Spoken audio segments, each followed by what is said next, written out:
What's the most bizarre coincidence you've ever personally experienced? So they say that if 23 people are in a room, the odds of someone sharing a birthday are about 50%. Okay, sounds odd, but I guess the math works out. However, I was on a flight to go do a job. The guy who picked me up from the airport mentioned seeing my passport, and noticing we shared the same birthday. Day and month, not year though. So we chuckled. How peculiar, what are the odds? As we get to the worksite and begin talking to the manager there, we had mentioned the earlier coincidence. He asks what day. We tell him. He smiles, takes out his ID, and shows us he had the same birthday. Again, not year but still. So this wasn't just, put enough people in the room and someone will share a birthday. This was 3 very specific people regarding this job, from different locations in the world, all having the same birthday.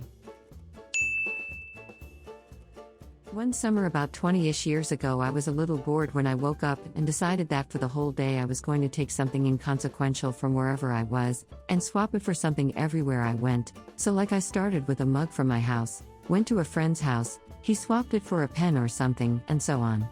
After 4 or 5 times of doing this, and hanging out with a bunch of different people and explaining what I was doing, this chain ended with another friend giving me his yellow pages, back when it was still a physical thing that was sent to everybody, which I put in my bag and immediately forgot about. That evening I was at a house party in the countryside with most of the people I knew at the time. We'd all decided to drop acid, apart from the guy whose house it was, and a couple of others, and by a few hours later we were all tripping heavily and laughing our asses off. Great times. Oh, the coincidence?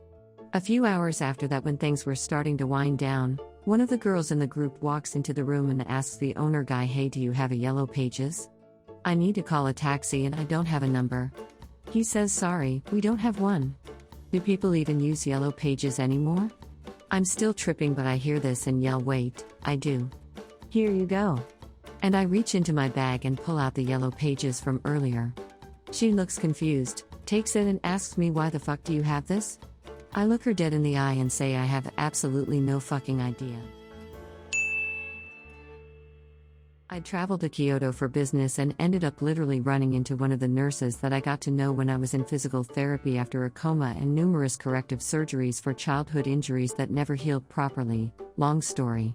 She literally spilled her coffee on me again like she did on our first PT session. We ended up laughing at it as soon as we realized who the other person was. Here's the impossibility of it all. She's from the Midwest and lives in a town of 800-ish people and was there visiting her sister who'd moved there to teach English. Kyoto is a city of about 1.5 million people. The odds of us encountering one another were minuscule. The odds are even slimmer that she'd be carrying coffee. The odds that she'd spill it again are even more remote. There was a guy in college who I became friends with because we kept running into each other under the weirdest circumstances. It started with the fact that we wound up taking 3 different classes together. Not that crazy a coincidence for college, you might be thinking, except the classes were speech, Hawaiian history and an upper-level French course, none of which were courses in either of our majors. That wasn't the end of it though. Another time I was at a movie, accidentally elbowed the guy next to me, turned to apologize, only to discover he and I had been sitting next to each other the whole time without realizing it. And still another time I was walking along campus when I heard someone calling my name and turned around to see it was him, except he wasn't calling me but his brother, who happened to have the same name as me and happened to be walking alongside me. But wait, there's more. Late in my college career I had to move into a new apartment that was a fair bit away from campus. After heading out into the lobby from signing the lease, guess who I see in the lobby?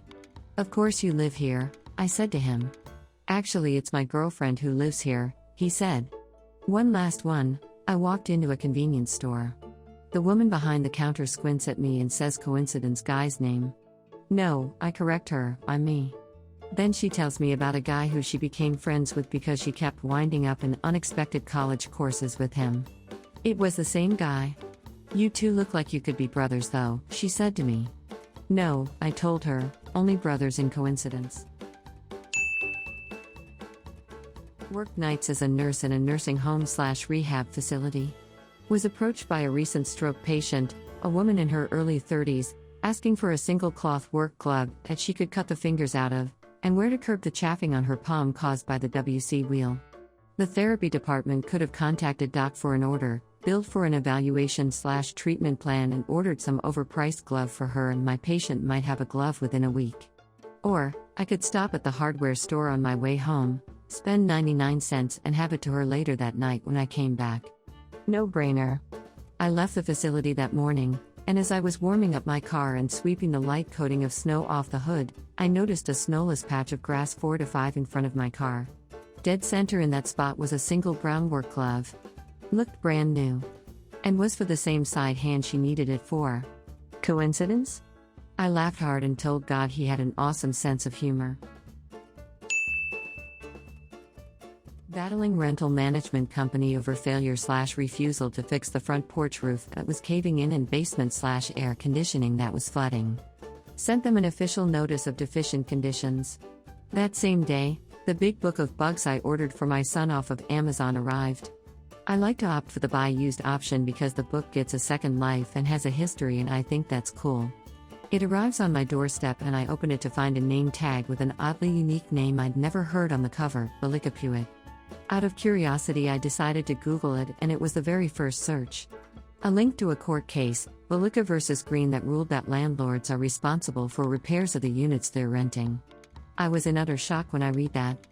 No idea how it happened, and it's really hard not to believe it was planned by someone, which freaks me out. But even if it was, at least it seems like that person is encouraging me. Lol. I grew up Irish Catholic in Chicago. When I was in my late 20s, I went backpacking around Ireland, and went to the village where my grandfather was born. It turned out the tourist office was closed, and I had counted on them finding me room for the night. I went instead to a local pub for a beer. I told the bartender my story, and my Irish last name. He yelled to a guy down the bar. It turns out his wife had the same last name. We had a few beers, and he recommended a B&B down the road. I went to the B&B, which was just a normal family home with a spare room. They welcomed me in, even though it was off-season. We got to talking, and they introduced themselves. Their last name was Mulcrone, and I remarked that there was a priest at my home parish when I was a kid named Father Joe Mulcrone. The dad said, "Oh yes, he's my cousin, my mother and his were sisters."